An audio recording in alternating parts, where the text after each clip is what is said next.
What up, what up, what up? Welcome to Believe in Rams presented by FanDuel. Erin Coscarelli with you. And we have a very special guest, my dear friend, Adam Rank, coming in. NFL Network's fantasy guru expert, also happens to be a Bears fan. So he's going to give us some intel on this matchup. Also, what you think of the Rams this season, because it's been such a wild ride for the team. From the very beginning, if you like an underdog story, you got to love what we've seen out of Matthew Stafford. But first and foremost, Mr. Rank, how are you doing? No, I'm doing great. It's been as you said, a wild and wacky season for the Chicago Bears. Started off with a pair of losses, and now they become one of the most, I would say, for people who are not invested, they're very entertaining. For people whose heart rate is dependent on them, it can be a little stressful at times, but it's been pretty fun. Yeah, you talk about stress. The way the Carolina game ended for Rams fans, I went to this Rams event. So I was totally taking in the pulse of the fan base. I'll never do that again. I couldn't work. I mean, I was like, and then I had to race home and do my post game show. But the way that game ended, certainly I felt like maybe I should get on some type of prescription medication just to calm my nerves. Because if you love football, you want a good nail biter like that. But if you love the Rams, you don't want it to close quite like that. But I let's get real quick, your take on what are you seeing out of the Rams when it comes to these close games, right? I mean, it kind of happened in Seattle, that 2-point conversion that didn't go their way. They end up dropping the 1 seed, and they go from the 1 seed now, the 5 seed. Yeah. When you watched that Carolina game, what stood out to you the most about the Rams? Well, it's funny because I think that anytime a team loses in the NFL, they go from, hey, the most complete roster in the league to they're absolute garbage. Like there's no in between. I still believe that the Rams are a very good team. Everything that we've been saying about the Rams over the last, 17, 18 weeks, one of the most complete rosters in the NFL, great players on all three levels of defense. Matthew Stafford, to me, one of the most underrated quarterbacks in NFL history. I've always said that even in his time in Detroit. And, watching that game, I'll be honest with you, I was partly watching it while it was happening, while it was unfolding. I call men's basketball for Cal State Fullerton. So we had a game and I was kind of keeping it. But when I went back and watched it on tape, I think that when you play a team like Carolina, they're very frustrating because they hold the ball a lot. And they did this previously when they defeated the Rams earlier this season, is that when you make a mistake against them, sometimes even if you have a great defense, you can go out there and get a 3 and out or do something, get the ball back into your hands. Carolina loves to play keep away, which is why they have been so successful with a roster that's not as robust as some of the other teams, especially in the NFC West.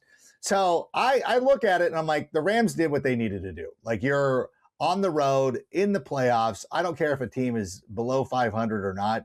Going out there and getting a win on the road is impressive. And I thought that, it was probably closer than a lot of people thought it was going to be, but that's on you. That's not on the Rams. They went out there, did what they needed to do. And this is what out of Sean McVay teams, is that they take care of business. They totally do. And I called it week 13. I'm like, this is a good team, guys. Because again, Carolina was the 10.5-point underdog. Yeah. Right. And this is I'm like, how is this happening on FanDuel, which we'll talk about in a second too, because the Rams are 3.5-point favorites going into Chicago. We'll talk about the weather. We'll get all that out of the way. But I'm like, this is a double-digit spread here on a team that they lost to earlier in the season in the same building. How does this make sense? But, it is what it is. And now Sean McVay gets to face Ben Johnson. And I think you're absolutely right. Look, the Carolina Panthers are a physical team. And there are some similarities, which is what I want to talk to you about, what makes me nervous when I've seen the themes of the Rams this season. Obviously, they have some issues at secondary. Akella Witherspoon is now on IR. They might be getting some reinforcements back with Josh Wallace, but Bryce Young has the ability to extend the play with his legs, and then throws and the secondary has issues with coverage. what makes you nervous if you're a Rams fan, which I know you're not, but when it comes to what Caleb Williams can do? Well, I'm hopeful that a lot of the fans of the LA Rams were fans of Caleb when he was playing at Absolutely. USC. So obviously, it was one of the things when Caleb came into the league. They're like, he's not going to be able to do the stuff that he did. He's not going to be able to do throws like this in the NFL. That doesn't translate. As I've been sitting here pulling receipts over the last 72 hours, going back to find a lot of analysts who are like, that will not translate to the NFL when all Caleb has been doing is translating it. And if I'm a fan of the Rams, I'm confident in my team, because you should be, because you have a great roster, as we've said. But that thing about Caleb is, and I know you're not old enough to remember this player, but there was a guy named John Elway who played years ago, who anytime that Denver was in a game and you're just like, oh, they've got him, you're like, gosh, how do they find a way? And I know that they say like these things are not sustainable, and you're like, you're right. It might not be sustainable but for one Sunday night in January, it certainly could be. And I think that's the thing. Like, you're never going to be able to relax. If you get a lead, you're like, oh no, right where they want us and all that kind of stuff. But I think if you're a Rams fan, you just got to go back and make sure that, number one, you got to stop the run. Ben Johnson talked about it in his press conference on Wednesday, is that they have not been great at running the ball over the last couple of weeks. And the run sets up a lot of their play action stuff. So if I'm the Rams, I'm worried about, number one, stopping the run. I know Caleb is Caleb, but you want to stop the run and make them one-dimensional and hope that you can force some mistakes. You saw Green Bay force a couple of turnovers, force them into some fourth downs that, were tantalizing enough to go for it, but get them in those situations, especially in the early downs. So you're looking at 3rd and long and perhaps making them punt for a change too, because they're also now one of those teams that has decided, yeah, we're not going to punt anymore. We're just going to go for it every time. Yeah, and we've seen that a lot out of LA. And we've seen so many different themes. In the run defense was really good week 3 against the Eagles and Saquon Barkley, and then we just let it go halfway through the season, and we become run defense allergic. And I think it's interesting when you look at the Bears. So it's the second window. That means it's a 3:30 p.m. kick, 5:30 p.m. in Chi-Town. And if you are a Los Angelino, myself included, I turn into a pumpkin when it rains. So it's Right. expected to be, let's see, I think between 10 to 15 degrees at kick. You spent time in Chicago, what that weather's like. Yeah. It's freaking cold. Do you, and then obviously, Stafford's going to play. Obviously he's going to play. He's one of the most durable quarterbacks in the NFL, but this guy's got a sprained finger. Do all of those elements, and do you think inclement weather will at all in any way impact the game, both sides, either team? I think part of it is a little overblown, because last season we saw this Rams team go to Philadelphia when it was snowing, and the Rams were the team that gave the Eagles the most competitive game in the playoffs last season, at least from the Eagles' perspective. So I'm not really concerned. Like, I don't think that it's something like they're going to forget how to play football because it's cold. I will say, though, as somebody who was born in the greater Chicagoland area, I grew up in Southern California. I grew up on the other side of Anaheim, out in Corona, California. So I'm a SoCal softie now. So whenever I do go back to Chicago, it is a slap in the face. And the one game that I was able to go to this season, and I had pre-planned it well ahead of time, it ended up being that game against Cleveland when it was in the negative degrees and everything. And when I got off the plane at Midway Airport, I was like, I just had my hoodie on. I'm like, I'm going to see how cold it is. And as I was waiting to get into my friend's car, I'm like, this is cool, but I can do it. I can do it. And it's one of those things that when you first start out, you're like, this isn't too bad. I was popping off on Sunday morning. I was like, when does it start getting cold? It's that the longer that you're out there, is really when it starts to wear on you. When eventually, like, because I was sitting there and I'm like, I'm good. And right around the third quarter, you're like, this stinks. But at the same time, I wasn't on a field running around, keeping warm and anything like that. So I think it will be a factor. It is something that's going to be jarring the first couple of times that when you're first out there in those first couple of moments. But I think eventually, once you start hitting the pads and you start getting going, the blood's moving, like, you're going to be fine. I think it is a factor. It is brisk, But at the same time, this is a Rams team that's got guys that can run the football. Puka Nacua played at Washington. He played at BYU. He's not going to be Devontae Adams played in Green Bay. Yeah. I think they're going to be fine. I think it's going to be, I know it's going to be a narrative. They're going to talk about it throughout the course of the week, but I think ultimately the Rams should be just fine. I mean, the media likes to make a mountain out of a molehill, but you make really good points, right? Devontae and Stafford both played significant time in the NFC North. They're familiar with Soldier Field. I'm sure there's a reason why they wanted to come to LA, aside from obviously playing under Sean McVay. But Right. you have to wonder. I'm sure we have a McVay's presser today, and I'm sure some questions will be addressed regarding the weather. But you have to wonder, do you think they're going to run the ball more? And if they're going to run the ball more, I mean, does it impact does it impact your ability to catch?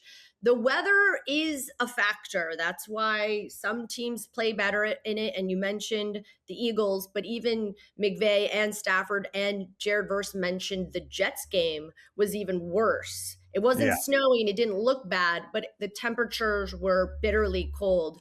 And when you play inside of SoFi Stadium and you're used to balmy 70 degrees, I mean, when it drops below, let's say 65, I look obnoxious. I'm layered.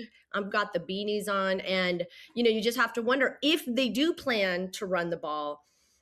Kevin Dotson on their offensive line has been a very important factor to the success of their run game. Justin Dietich fills in, but had a penalty. In fact, the Rams had 9 penalties last week. Considering they're the least penalized team in the NFL, it was a little bit surprising that something like that would happen. But so you don't see any type of game script changing. We're going to see more runs. Kyren Williams going to see the end zone. And I guess my reason for asking, is it going to be a high scoring affair? Because I think on FanDuel, they have it at around 50, the over under. Yeah, I heard that. And I heard somebody else, one of the former quarterbacks making the rounds was like, I wouldn't be shocked if the Rams put up 50 on them. And you're like, okay, I get it. The Bears defense isn't that great. They've really feasted on trying to make opponents make mistakes and everything like that, but they're decent enough. Like the Bears do move the ball offensively. The defense can make stops when they need to. So I think that's a little aggressive. But one of the things that I've liked about the Rams, and I know, listen, injuries at this time of the season, it's inevitable. Every team is dealing with them right now. So you got to go out there and make do with what you have. But I do know this because I do study the Rams a lot, especially from the fantasy perspective. And for so long, I'd been resisting Blake Corum and being like, because I love Kyren Williams. Kyren Williams had that amazing rookie season that everybody immediately wanted to pivot to Blake Corum. And I'm like, hold on. Like he signed an extension. He's really good. He's really efficient. Like he's a good running back. I know that he's put the ball on the turf a couple of times, but he is still one of the best running backs. But the good news is that allowed them an opportunity to kind of bring Blake Corum along slowly and give him a chance and go out there and go and do his thing. So I think that's been effective. So if you get those two guys rolling and you get the running attack rolling, one of the things I think they could really take advantage of the Bears on, and what would concern me as a Bears fan, is that Dennis Allen, who has struggled in his career against Sean McVay. Sean McVay has always Sean McVay will make a lot of defensive coordinators look ridiculous. They pull out the numbers like, hey, I'm like, do Sean McVay against everybody. Like Sean McVay is one of the best who have ever done it. So I think, okay, I understand. Like I would expect, I would love to know who there. I'm sure there is a defensive coordinator who's probably done well against him. I don't know who that is off the top of my head, but I will say this. One of the things that we saw last week is that when they got into the man looks, Green Bay liked to send the tight end out wide to get one-on-one with Tremaine Edmonds. And at the end of the game, it actually worked out in the Bears' favor because they were able to make Jordan Love just made a bad pass. But, I think that what I've seen out of Colby Parkinson and some of the other tight ends for the Rams who were very frustrating from a fantasy perspective, trying to figure out who was going to be the guy, I think that could be a big factor for the Rams this week. If they can start taking advantage of that mismatch, if Dennis Allen is going to continue to sit there in man defense, which allows them, I think there is a chance that Matthew Stafford can go out there and really pick them apart, especially with his tight ends, depending on who's lined up with Tremaine Edmonds. And if Kyler Gordon, who just returned from injury, that was another thing that Green Bay did, is they really picked on Kyler Gordon. Again, they would send players in motion, figure out who, make sure Gordon's got him one-on-one, and then really try to pick him apart. So those are two things that the Rams could really exploit this week. Before we talk about your thoughts fantasy wise regarding Terrence Ferguson this season, I do need to get this in real quick. If you're hiring for your company, this is a busy time of year for you because you've got new 2026 goals, which means finding the right people, Adam, to accomplish them isn't easy. Unfortunately, you have new hiring challenges like filling specialized roles or identifying qualified candidates from a huge pool of applicants. Thankfully, though, there is a place you can go that will help you conquer these challenges and achieve your hiring goals, ZipRecruiter. And now you can try it for free at ZipRecruiter.com/audio. ZipRecruiter's matching technology works fast to find top talent so you don't waste your money. You can find right away how many job seekers are in your area for qualified roles. Let ZipRecruiter help you find the very best people for all of them. 4 out of 5 employers who post on ZipRecruiter get a quality candidate within the first day. See for yourself. Just go to this exclusive web address right now to try ZipRecruiter for free. ZipRecruiter.com/audio. Again, that's ZipRecruiter.com/audio. All right, speaking of jobs, one of the hardest jobs in the NFL is just trying to figure out waiver wire pickups, finding the right guys to fit your roster. I came in second, and then I came in last in the other league. I don't talk about that particular league. In fact, I kind of just bailed on it. I'm that terrible person that's like, I'm bailing now. But Terrence Ferguson has been, you mentioned Blake Corum, who kind of came along. They seemed to kind of be patient with him last year. We didn't see a lot. And then this year, he's really come through and giving Kyron some nice rest. It's been a great 1-2, almost even in a lot of ways backfield. And he really emerged throughout this season. Terrence Ferguson, I felt like a lot of fans, just the pulse of what people were saying, were like, hey, you burned your not first round, but you burned your first draft pick on this tight end. You've got a plethora of depth at the position. Why would you do that? And he wasn't getting utilized really until we saw with that Jacksonville game when they started to really invest in 13 personnel. Puka Nacua was out. He got injured from the Baltimore game, I believe the week before. And now you're seeing this rookie really make huge moves when it counts, certainly in the red zone too.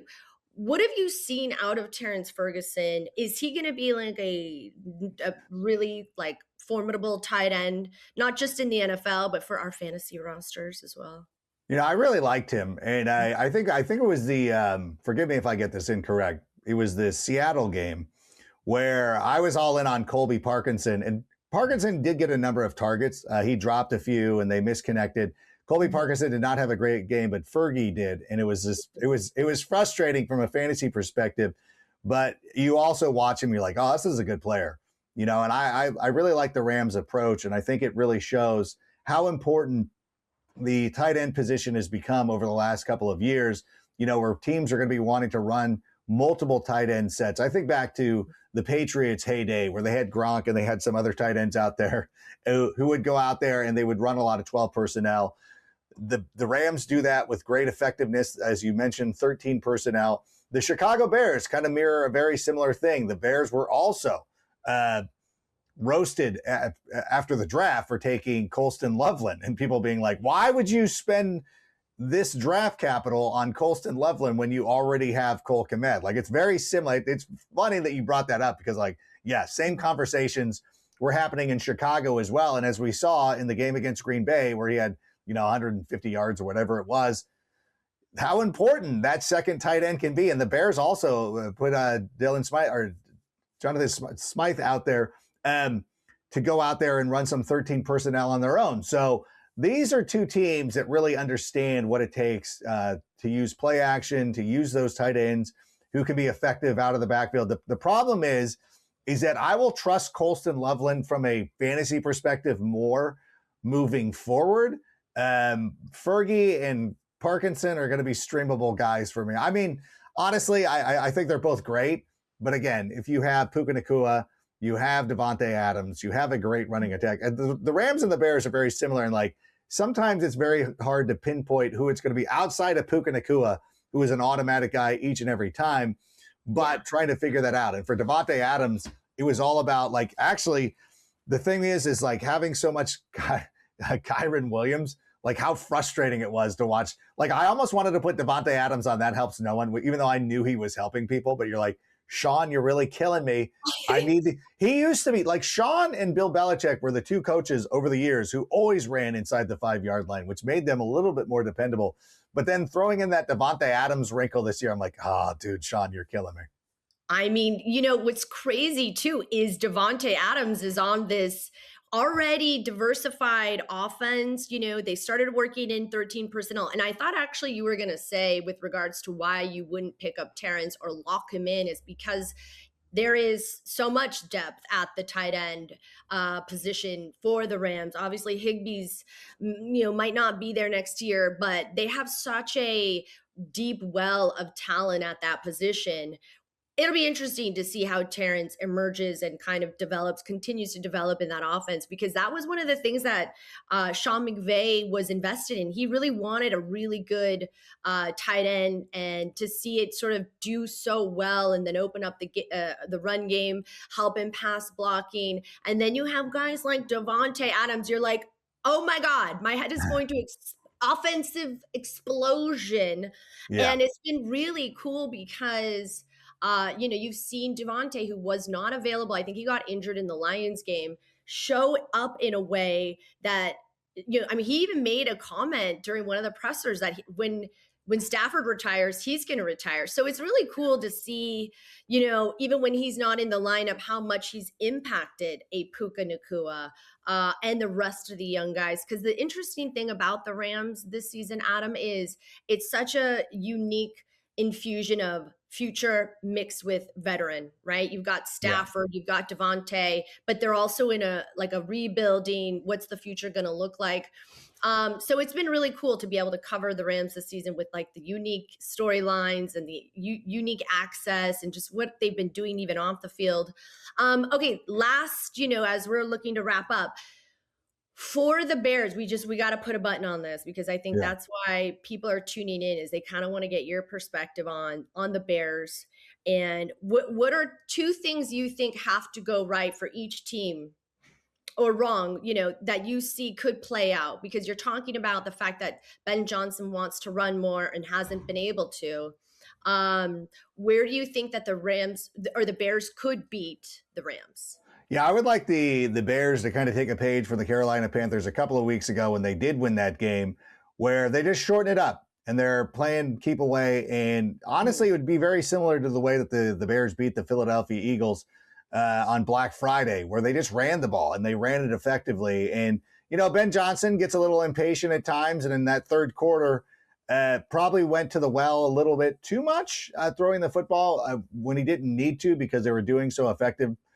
They were doing so effective as the run. So honestly, what it comes down to, you hope that, Theo Benedict, who is going to be starting at left tackle with Ozzie Trapillo out, you hope that he comes through. You hope that the run game can establish itself. You hope that with somebody like Kyle Monangai in a cold weather game can go out there and do his thing and go out there and, be successful, keep the ball away from this Rams team so they don't put half 100 up on them. And you know what? Actually go in with a lead for a change and go on and bleed out some clock. For the Rams, you know what? With the Rams, I think it's just going to be one of these things. Like, if you do get control of this game, you don't shy away from the run, but make sure that you keep your pedal to the floor and don't give the Bears team an opportunity to rally.